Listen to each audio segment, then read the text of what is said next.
व्रत रखा, गोली खाई, इंजेक्शन लिया और फिर बिगड़ी तबीयत।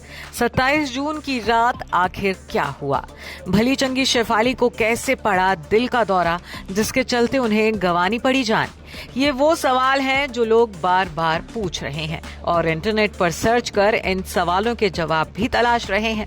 इस बीच शेफाली की मौत से जुड़ी कुछ ऐसी जानकारियां सामने आ रही हैं जिसने हर किसी को चौंका कर रख दिया है। एक मीडिया रिपोर्ट में सूत्रों के हवाले से बताया गया है कि 27 जून को शेफाली के साथ ऐसा क्या हुआ जो उनकी जान पर बन आई।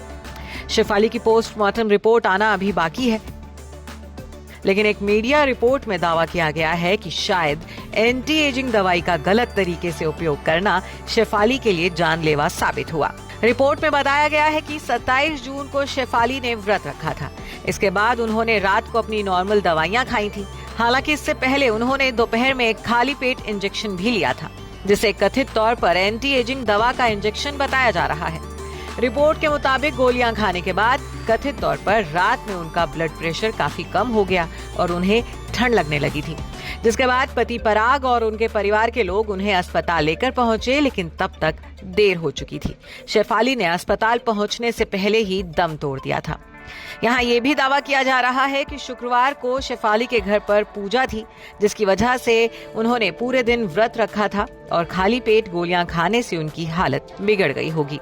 हालांकि इन दावों में कितनी सच्चाई है, इसकी पुष्टि नहीं की जा सकती। शेफाली की मौत की सही वजह की जानकारी पोस्टमार्टम रिपोर्ट्स के आने के बाद ही मिल पाएगी। बता दें कि 27 जून को शेफाली जरीवाला के निधन के बाद ये जानकारी सामने आई थी कि एक्ट्रेस लंबे वक्त से एंटी एजिंग ट्रीटमेंट करवा रही थी। 42 साल की हो चुकी शेफाली को अपनी खूबसूरती की चिंता थी। वो जवान दिखते रहना चाहती थी और यही वजह है कि वो एंटी एजिंग दवाइयां ले रही थी, जिसमें विटामिन सी और ग्लूटेथियोन शामिल रही थी। इसके साथ ही शेफाली का इलाज कर रहे डॉक्टर के हवाले से दावा भी किया जा रहा है कि इन दवाइयों का हार्ट अटैक से कहीं कोई कनेक्शन नहीं है। ये दवाइयां सिर्फ स्किन फेयरनेस के लिए ली जाती हैं और इनका असर सिर्फ स्किन पर ही होता है। शेफाली ने कभी भी अपने डॉक्टर से किसी बीमारी का जिक्र नहीं किया था। वो बेहद फिट थी और अपनी सेहत का अच्छे से ख्याल रखती थी।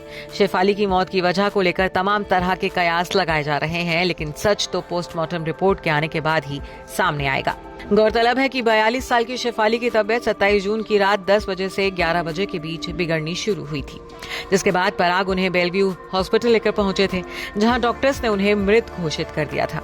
वहीं केस की जांच में जुटी पुलिस और फॉरेंसिक टीम ने एक्ट्रेस के घर से कई चीजें इकट्ठा की हैं। सोसाइटी के चौकीदार से लेकर शेफाली के पति पराग त्यागी, रसोइये और हाउस हेल्प के बयान भी दर्ज किए गए हैं। Bureau report E24।